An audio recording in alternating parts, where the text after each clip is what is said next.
అప్పట్లో పవన్ కళ్యాణ్ అంటే ఈ వర్గాలన్నిటిలో కూడా ఒక గౌరవం ఉండేది, ఒక నమ్మకం ఉండేది. ఇలాంటోళ్ళు మనకి అండగా ఉంటే బావుంటది అనేది ఉండేది.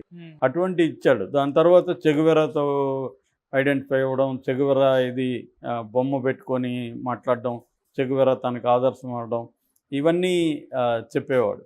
సో, ఒక జల్సాలో నక్సలైట్ క్యారెక్టర్ కూడా వేశాడు కదా! సో, ఇవన్నీ అయినాక దాని తర్వాత మళ్ళీ మాయావతి దగ్గరికి ఆమె కాళ్ళ మీద పడడం, దళిత ప్రో దళిత అన్నట్టుగా ఉండడం, సిపిఐ సిపిఎంలతో కలిసి తిరగడం, కొంతమంది ప్రొఫెసర్ నాగేశ్వర్ కావచ్చు, ఉండవల్లి అరుణ్ కుమార్ కావచ్చు, జయప్రకాష్ ఇలాంటి వాళ్ళతో కలవడం, ఒక డిఫరెంట్ రాజకీయాలు చేస్తున్నాడు పవన్ కళ్యాణ్ అనేది అనేక వర్గాల్లో వచ్చింది.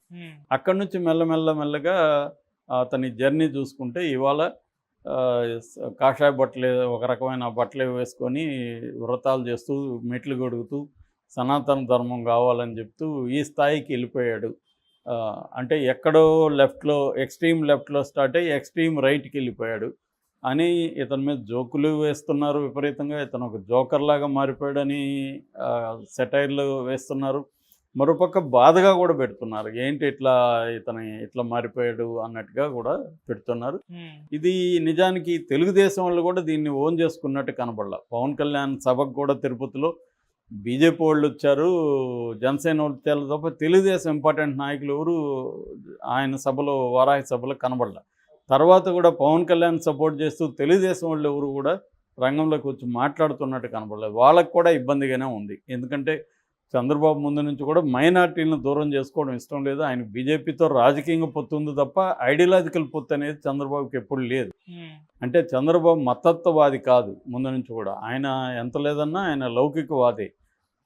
కానీ ఆయనకి విధి లేదు కాబట్టి ఆయన రాజకీయ అవసరాల కోసం బీజేపీతో పొత్తు పెట్టుకుంటాడు తప్ప ఆయన బీజేపీ ఐడియాలజీని తీసుకెళ్ళి వెళ్ళలే. కాకపోతే జగన్ ఉన్నప్పుడు జగన్ క్రిస్టియన్ కాబట్టి జగన్కి యాంటీగా కొంత బీజేపీ ఐడియాలజీని చంద్రబాబు అది కూడా రాజకీయ అవసరాల కోసం అడాప్ట్ చేసుకున్నట్టుగా మనకు కనబడుతుంది. అయితే ఇతనిలాగా చంద్రబాబు ఇప్పుడు ఈ వేషాలు వేయడం, సనాతన ధర్మం మాట్లాడడం ఇవన్నీ చేయలేదు. ఎందుకంటే తెలుగుదేశం అనేది ఒక సెక్యులర్ పార్టీగానే నడిచింది. నిజానికి రామారావు చాలా విషయాల్లో ఆయన సనాతన ధర్మానికి వ్యతిరేకుడు. ఆయన దుర్యోధనుడు అంటే ఆయనకి ఇష్టం, తర్వాత రావణాసురుడు అంటే ఆయనకి ఇష్టం. రావణాసురుని ఆయన చాలా క్యారెక్టర్లు చేశాడు. ఆయన కొంత ఒక రకమైన హేతువాద భావాలు కూడా రామారావుకు ఉండేవి. అలాంటి దాంట్లో నుంచి ఇవాళ రెండోది వీళ్ళింట్లో కూడా, పవన్ కళ్యాణ్ ఇంట్లో కూడా చిరంజీవి దేవుడు లేడని నేను నమ్ముతానన్నాడు, నాగబాబు నమ్మని నేను దేవుడిని అన్నాడు. సో ఇలాగా దేవుడు లేడని వాళ్ళు అనుకుంటారు. మా నాన్న దీపంలో సిగరెట్ ముట్టించుకున్నాడని ఇతనే చెప్పాడు. రెండోది అతను పెళ్లి చేసుకున్నది క్రిస్టియన్ని, వాళ్ళ పిల్లలు కూడా క్రిస్టియన్ లాగా పెరుగుతున్నారు, వాళ్ళకి పేర్లు కూడా అలాంటివి పెట్టాడు. ఇలాగా ఉన్నప్పుడు ఇతను వచ్చి సనాతన ధర్మం మీద పోరాడుతున్నా అంటే అది కామెడీగానే ఉనింది. దీని మీద ప్రకాష్ రాజ్ విపరీతంగా మాట్లాడాడు. సో అందులో ఒకటి ఇది. రెండవది మొన్న ఒక రోజుకు ముందు నిన్న చెన్నైలో కలైవానర్ ఎరీనా అంటారు, అక్కడ తిరుచి శివ అనే ఒక డిఎంకేకి సంబంధించిన రాజ్యసభ సభ్యుడు ఉన్నారు. ఆయన ఎప్పటి నుంచో తమిళనాడులో కొంత యాక్టివిస్టులలో ఆయన ఒకరు. ఆయన 5 పుస్తకాలు రాశాడు. ఈ మధ్య 5 పుస్తకాల ఆవిష్కరణ సభ తమిళనాడులో జరిగింది, ఈ చెన్నైలో కలైవానర్ ఏరియానాలో. అందులో వన్ ఆఫ్ ద స్పీకర్స్గా మన ప్రకాష్ రాజ్ ఉన్నాడు. ఆయన మాట్లాడాడు. ఆయనకి తక్కువ టైమే ఉంది. ఆ తక్కువ టైంలో ఆయన ఈ తిరుచి శివ గురించి కొంతసేపు చెప్పాడు. చివరిలో ఎండ్ చేసేటప్పుడు నన్ను కొంతమంది అడిగారు, మీరు ధైర్యంగా నిజాలు చెప్తున్నారే, ఇలా మాట్లాడుతున్నారని కొంతమంది అడిగారు. నేనేం చెప్పానంటే, నిజం చెప్పడానికి ధైర్యం ఎందుకు, అబద్ధాలు చెప్పాలంటే ధైర్యం కావాలి, నిజం చెప్పడానికి ధైర్యం అవసరం లేదన్నాను. నేనేం చేస్తున్నాను, నేను కానీ మనం కానీ ఏం చేస్తున్నాం అంటే, బస్సులో బోర్డులు పెడతారు, దొంగలు ఉన్నారు జాగ్రత్త అని, అదే మనం చెప్తున్నాం. అయితే దొంగలకి బాధేస్తుంది మనం చెప్పేది. నేను సమాజంలో వీళ్ళు దొంగలు, వీళ్ళు ఈ రాజకీయాల్లో వీళ్ళు దొంగలు అని చెప్తున్నాను. దానివల్ల ఆ దొంగలకి బాధేస్తుందని ఇండైరెక్ట్గా పవన్ కళ్యాణ్ని ఉద్దేశించి చెప్పేటట్టుగానే అర్థమవుతుంది.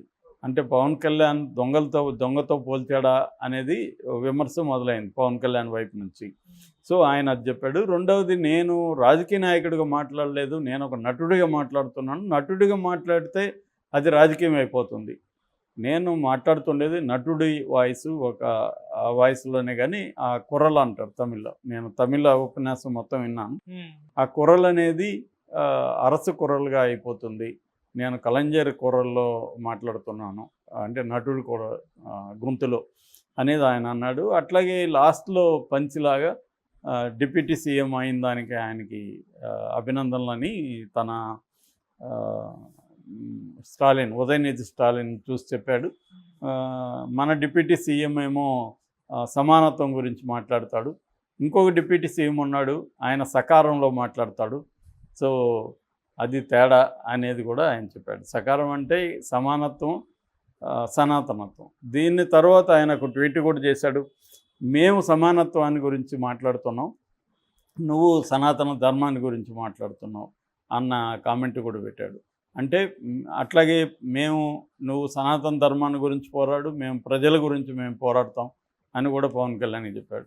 సో సనాతన ధర్మం అని పవన్ కళ్యాణ్ ఎప్పుడైతే ఇదైదో దీన్ని పెద్దగా హిందూ మత ఇది కూడా వాళ్ళు కూడా ఏం పెద్దగా ఓన్ చేసుకోవాలి. ఎందుకంటే ఈయనకి ఇప్పుడు మొన్న ఎవరు అన్నారు 56 ఏళ్ళని, ఎంత వయసు నాకు కరెక్ట్గా తెలియదు కానీ 50 అబవ్ కదా పవన్ కళ్యాణ్కి. ఈ 50 ఇయర్స్లో ఎప్పుడైనా ఆయన సనాతన ధర్మం గురించి ఒకరోజన్నా ఎప్పుడైనా మాట్లాడినట్టు కానీ ఎక్కడైనా ఉందా? సడన్గా ఇప్పుడు ఎందుకు సనాతన ధర్మం ఆయనకు గుర్తొచ్చింది అంటే ఈ లడ్డును ఉపయోగించుకొని బీజేపీ అజెండాని అమలు చేయడానికి ఆయన రెడీ అయిపోయాడు. ఎందుకంటే బీజేపీకి చంద్రబాబుని సపోర్ట్ చేయడం అనేది పెద్ద ఇష్టం లేదు. చంద్రబాబు పట్ల వాళ్ళకి వ్యతిరేకత ఉంది. చంద్రబాబే గట్టిగా ట్రై చేసి వాళ్ళతో పొత్తు పెట్టుకున్నాడు. జగన్ పొత్తు పెట్టుకోడు కాబట్టి బీజేపీతో వాళ్ళే వస్తున్నారు కాబట్టి పొత్తు పెట్టుకుంటున్నామని చెప్పారు. అమిత్ షా కూడా అన్నాడు, అప్పట్లో మా దాంట్లో ఉన్నాడు, వెళ్ళిపోయాడు, మళ్ళీ ఆయన వచ్చాడు, ఓకే అన్నాము అన్నంత క్యాజువల్గా వాళ్ళు చెప్పారు. కాబట్టి వాళ్ళు నెక్స్ట్ కూడా వాళ్ళ అజెండా ఏంది, లాంగ్ టర్మ్ అజెండా ఆంధ్రప్రదేశ్లో తాము సొంతంగా ఎదగాలి. తాము సొంతంగా ఎదగడానికి కష్టం కాబట్టి పవన్ కళ్యాణ్ని తాము కలుపుకొని పవన్ కళ్యాణ్ సీఎం క్యాండిడేట్గా ఇండైరెక్ట్గా అనౌన్స్ చేసి, ఎందుకంటే పవన్ కళ్యాణ్ వెనక ఒక 20-25% కాపు సామాజిక వర్గం ఉంటుంది కాబట్టి, అట్లాగే కమ్మ సామాజిక వర్గాన్ని కూడా పురంధేశ్వర్ కావచ్చు, నెక్స్ట్ ప్లాను జూనియర్ ఎన్టీఆర్ని రంగంలో దించడం కావచ్చు, కమ్మ కాపు కాంబినేషన్ని చంద్రబాబు సక్సెస్ఫుల్గా కలపగలిగాడు. దాన్ని మనం చేద్దాము అన్నది బీజేపీ వాళ్ళకు ఉంది. ఎందుకంటే చంద్రబాబు తర్వాత లోకేష్కి అంత ఎఫెక్టివ్ ఫాలోయింగ్ ఉండకపోవచ్చు. అప్పుడు బీజేపీకి స్కోప్ ఏర్పడుతుంది. ఎప్పుడైనా కూడా ఒక పార్టీ వీక్ అయితే ఆ ప్లేస్లోకి బీజేపీ రావడానికి దేశంలో అనేక రాష్ట్రాల్లో బీజేపీ ప్లాన్ చేస్తుంటుంది. ఈ కాంటెక్స్లో బీజేపీ పవన్ కళ్యాణ్ ఉపయోగించుకోవడం కోసం బీజేపీ డైరెక్షన్ మేరకే పవన్ కళ్యాణ్ ఈ ఎక్స్ట్రీమ్గా బిహేవ్ చేశాడు. అతను ఒక ప్రతిపక్షంలో ఉన్నవాళ్ళలాగా మాట్లాడాడు తప్ప మొన్న అధికారంలో ఉన్న డిప్యూటీ సీఎం లాగా ఆయన మాట్లాడలేదు. డిప్యూటీ సీఎం అయితే ఏం మాట్లాడాలి, ఇక్కడ ఈ అన్యాయం జరిగిందని మేము ఫీల్ అవుతున్నాం, దాని మీద ఎంక్వైరీ చేస్తాం, వాళ్ళ అరెస్ట్ చేస్తాం, దాన్ని పరిష్కరిస్తామని మాట్లాడాలి. కానీ ఇంకా 31,000 మంది అమ్మాయిలు మిస్ అయ్యారు, మిస్ అయితే మరి దాని మీద ఎందుకు మీరు వేయట్లేదు? అట్లా అనేక ఆరోపణలు గతంలో చేశారు కదా జగన్ మీద, మరి ఎందుకు పవన్ కళ్యాణ్ చర్యలు తీసుకోవట్లేదు అంటే క్లియర్గా ఏంటంటే దాన్ని ఇప్పటికి కూడా రాజకీయంగా మాత్రం వాడుకుందాం అనుకుంటున్నాడు తప్ప ఆ సమస్యను పరిష్కరించాలనేది పవన్ కళ్యాణ్కి లేదు. అదే ప్రకాష్ రాజ్ చెప్పాడు. ప్రకాష్ రాజ్ ఏంటంటే ప్రజల సమస్యలు